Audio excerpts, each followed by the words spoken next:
নমস্কার, আমি আবিরা ব্যানার্জি। আজকে আমার আলোচ্য বিষয় আমার স্বরচিত প্রতিবেদন আমি। যখন কথারা শব্দ খুঁজে বেড়ায়, আমি তখন স্মৃতির আল ধরে হেঁটে চলি।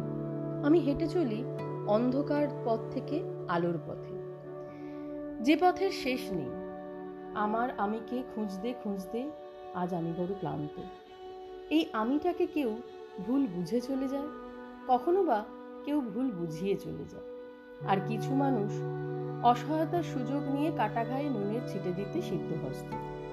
যাই হোক, এই আমি আজ খুব সহজে নিজের সাথে দ্বন্দ্বে জড়িয়ে পড়ছি বারবার।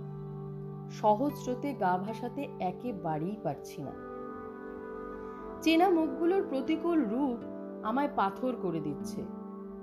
প্রবাদ আছে, ন্যাড়া বেলতলা একবারই যায়, অর্থাৎ এক ভুল কেউ বারবার করে না। আমি বোধহয় সেই ন্যাড়ার দলে পড়ি না। মানুষের কাছে যাব, ভালোবাসবো, তাদের পাশে থাকবো, এ নেশা আমার বরাবরে। পরিবর্তে কোথাও স্নেহের আদর, কোথাও একাত্মতা, আবার কোথাও স্বার্থপরতার তিরস্কার, যদিও তাতে আমার কিছু যায় আসে না। যা আমাদের কাছে থাকার নয়, তার প্রতি মায়া ত্যাগ করতে পারাটা আমার পক্ষে হয়তো খুব একটা সহজও নয়। অনুভূতি আমাদের মনের শিকড়, যাকে ছিঁড়ে ফেললেও কোথাও রেস থেকেই যায়। আসলে কিছুই হারায় না, সব থেকে যায়, কোথাও সুখ হয়ে, কোথাও ক্ষত হয়ে। আঘাতের জীবাশ্মও কিন্তু জীবন্ত হয়েই থাকে। কোনো দিনই অন্যের প্ররোচনায় নিজের মন আর মস্তিষ্ককে চালনা করিনি। কিন্তু আজ প্রতিদিন আমরা একটু একটু করে ছায়ার উল্টো দিকে হাঁটছি। ক্রমশ ব্যবধান বাড়ছে মনের সঙ্গে মস্তিষ্কের। তারপরেও আমাদের পরীক্ষা দিয়ে যেতেই হয় প্রতি মুহূর্তে, আর করতে হয় অপেক্ষা একটা ফলাফলের। সে ফলাফল রোদ্দুর উপহার দেওয়ার বদলে উপহাসের মেঘও আনতেই পারে। তবে আমার মতে একেবারে পথ বদলের আগে একবার দূরত্ব কমানোর উদ্যোগ নেওয়া ভালো।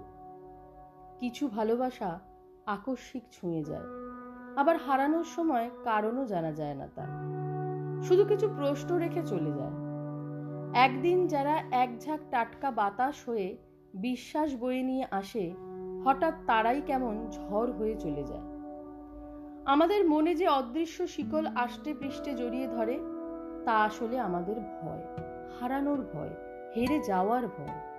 এই ভয়টাই আস্তে আস্তে গ্রাস করে আমাদের সবটা।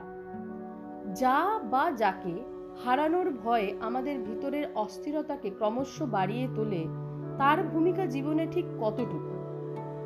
নিঃসন্দেহে তার গুরুত্ব জীবনে আছে, কিন্তু সময়ের দাবিতে প্রয়োজন ও গুরুত্বের সীমারেখায় কোন চাওয়াটা এগিয়ে আছে, সেটাই ভাববার বিষয়। খুব কঠিন সময়ে পাশে শক্ত খুঁটির মতো দাঁড়িয়ে থাকা যে সব শিরদাঁড়া হাজার রকম ঝক্কি হাসি মুখে পোহায়, মন ভালো করতে যারা দেয় আশকারা, দিনের শেষে ক্লান্ত হেসে তাদের বলতে চাই ভালোবাসি।